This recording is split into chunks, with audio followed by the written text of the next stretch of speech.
Setelah pasukan Israel mulai meninggalkan Gaza, wilayah itu menyisakan pemandangan yang mengoyak hati.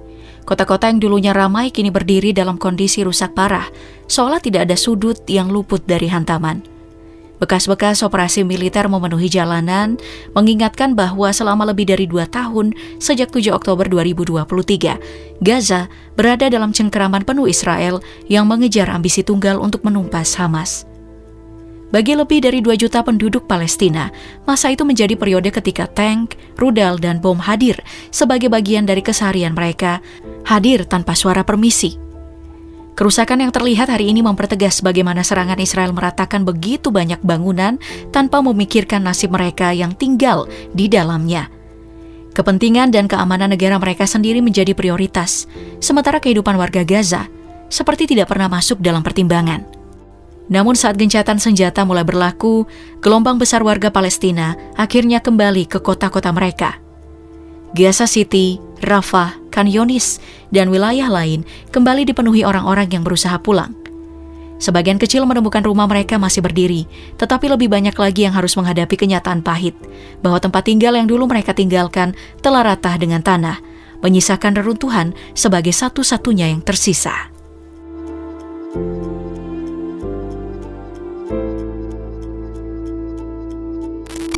Di kota Gaza, tanda-tanda kehidupan mulai muncul lagi.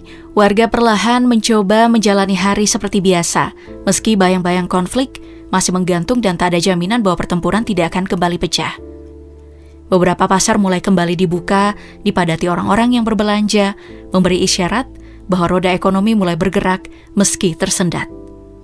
Namun kondisi yang mereka hadapi jauh dari kata normal. Bekas-bekas kehancuran masih terlihat jelas di mana-mana. Gedung tinggi, rumah penduduk, hingga bangunan penting banyak yang tak lagi utuh. Selama perang yang dimulai pada 7 Oktober, bom dan rudal Israel menghantam kota itu tanpa henti siang dan malam.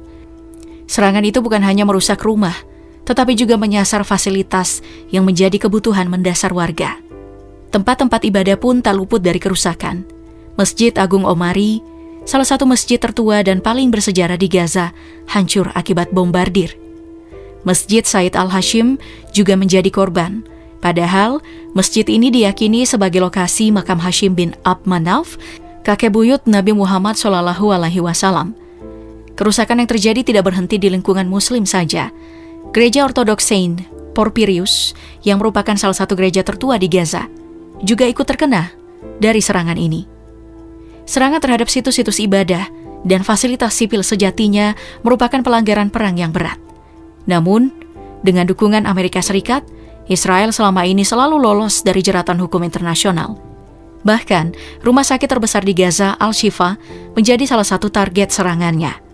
Rumah sakit itu berulang kali diserbu dan dibombardir pada November 2023 dan Maret 2024. Hingga akhirnya, 95% infrastrukturnya dinyatakan rusak. Setelah gencatan senjata mulai berlaku, warga Gaza bergerak cepat untuk memulihkan wilayah mereka. Bersama berbagai kelompok dan relawan, mereka membersihkan reruntuhan bangunan di sejumlah lokasi. Alat berat ikut dikerahkan agar prosesnya tidak memakan waktu terlalu lama. Di beberapa sudut kota, warga bahkan mulai memperbaiki rumah mereka yang rusak, membangun dapur sederhana atau fasilitas dasar lain agar bisa bertahan hidup sambil menanti kondisi membaik.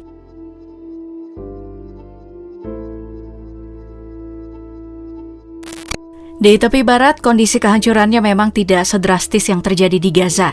Wilayah ini berada di bawah kendali otoritas Palestina yang memiliki hubungan administratif tertentu dengan Israel. Namun, hal itu bukan berarti tepi barat luput dari serangan.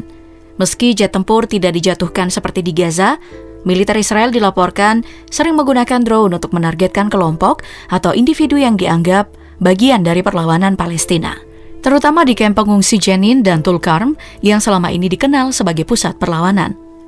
Dengan diberlakukannya gencatan senjata, kondisi di tepi barat seharusnya berangsur lebih tenang. Beberapa laporan menunjukkan penduduk Palestina bahkan dapat kembali beribadah di masjid setelah membersihkannya. Secara teori, warga di wilayah itu semestinya bisa menjalani hari-hari dengan lebih aman. Namun kenyataan di lapangan jauh lebih rumit bagi penduduk Palestina. Meskipun intensitas operasi militer menurun, kekerasan terhadap warga Palestina di tepi barat tetap terus terjadi. Jika dulu serangan datang dari tentara Israel, kini sebagian dilakukan oleh kelompok-kelompok pemukim Israel. Mereka melakukan intimidasi, pengusiran, bahkan membakar truk berisi bantuan makanan milik warga Palestina. PBB memang telah mengecam tindakan tersebut, tetapi kekerasan di tepi barat tetap berlangsung hingga saat ini, meninggalkan penduduk dalam kondisi yang jauh dari rasa aman.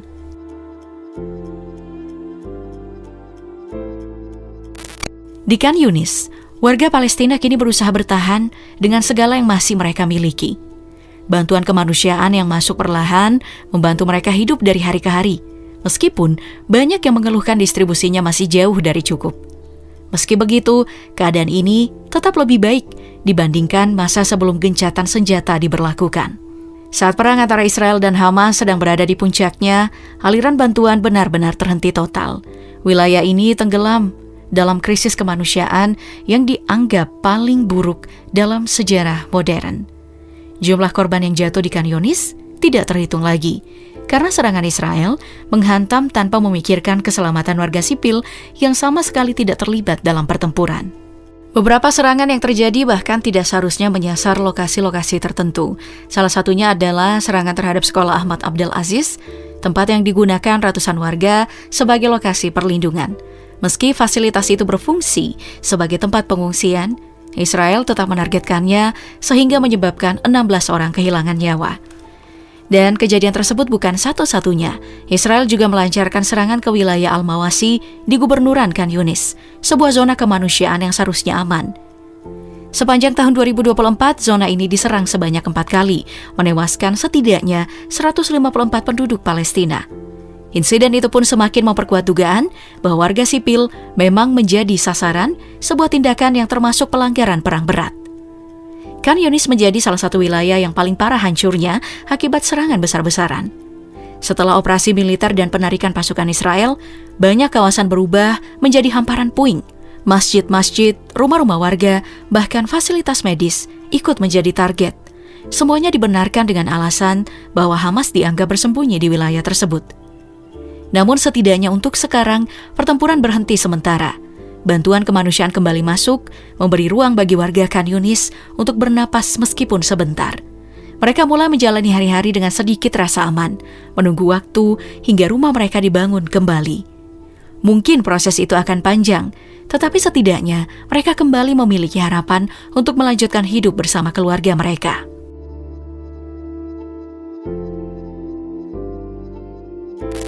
Di Jabalia, warga Palestina perlahan mencoba menata kembali kehidupan mereka. Meski masih hidup di tengah sisa-sisa bangunan yang hancur, kondisi itu tetap terasa jauh lebih baik dibanding masa sebelum gencatan senjata. Kini, mereka dapat kembali berdiri di tanah kelahiran mereka sendiri tanpa terus-menerus dihantui dentuman bom dan rudal Israel. Padahal, tidak lama sebelumnya, kawasan ini menjadi salah satu titik pertempuran paling brutal dalam konflik Israel-Hamas. Bukan tanpa alasan, Jabalia mengalami kerusakan sedemikian parah. Selama perang berlangsung, laporan menyebut kamp pengungsi Jabalia berkali-kali dihantam serangan Israel, menewaskan sekitar 400 orang. Serangan juga tidak berhenti pada kamp pengungsi.